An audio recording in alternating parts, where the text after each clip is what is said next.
Mediterranean Souls huwa l-aħħar proġett kulturali tal-Ambaxxata Maltija fl-Italja li qed jittella fil-Mużeo Hendrik Christian Andersen f'Ruma. Fi kliem il-kuratur Sandro De Bono, l-inizjattiva qed tippreżenta faċċata ġdida ta' min kien Ray Pitre b'xogħlijiet li ma kienx rid juri. Qed jitfgħu dawl ġdid fuq Ray bħala artist, it-tiftix tiegħu bħala artist, kif ħares lejn il-fizjonomija, u l-fizjonomija li hija barriera li b'xi mod jibda bil-mod il-mod iqaxxar ineħħi biex jasal għar-ruħ, għall-ġewwini, għall-intern, għal dak li huwa essenzjalment uman, ir-ruħ Mediterranja.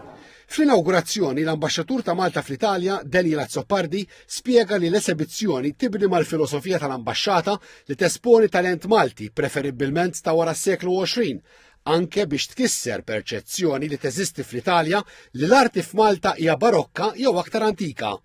Enfasizza li l-valur tal-wirja jinsab fit-talent qawwi ta' artist Malti li kien jgħix qabel żmienu u f'dan il-każ Barti illi ma kienx komdu juri. F'ċertu sens ukoll ġustizzja mal-artist illi forsi matul ħajtu kellu ċertu dubju dwar dak li qed jagħmel mallu ma tiġi apprezzat mill-ogħla livelli possibbli fid-dinja tal-arti llum fl-Italja.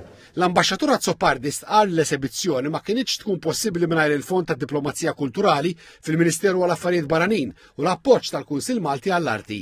Iċ-Chairperson Eżekuttiv tal-Kunsill Malti għall-Arti, Luke Dalli, qal li dan jorbot ma' pilastru tal-istrateġija attwali tal-Kunsill li jwassal l-arti Maltija il-barra minn xtutna. Ma nibqgħux biss f'pajjiżna però nuru il-bravura tal-artisti Maltin.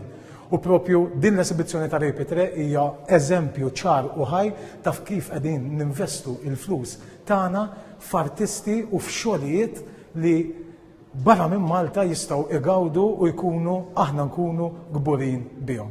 Għas-Segretarju Permanenti fil-Ministeru għall-Affarijiet Barranin, Christopher Kutajar, din il-wirja maġġuri barra l-pajjiż tirrifletti l-evoluzzjoni tal-arti ta' Pitre u dak mistur fija. U naħseb li Pitre kemm bl-esperjenza tiegħu fis-sittinijiet fil-pulizija u iktar il-qoddim bil-portraits li għamel ta' nies importanti għal pajjiżna u bil-mod kif esperimenta naħseb li dak li forsi id-dejjaq jurina matul ħajtu huwa ta' valur kbir li qed nesperjenzawh issa wara mewtu.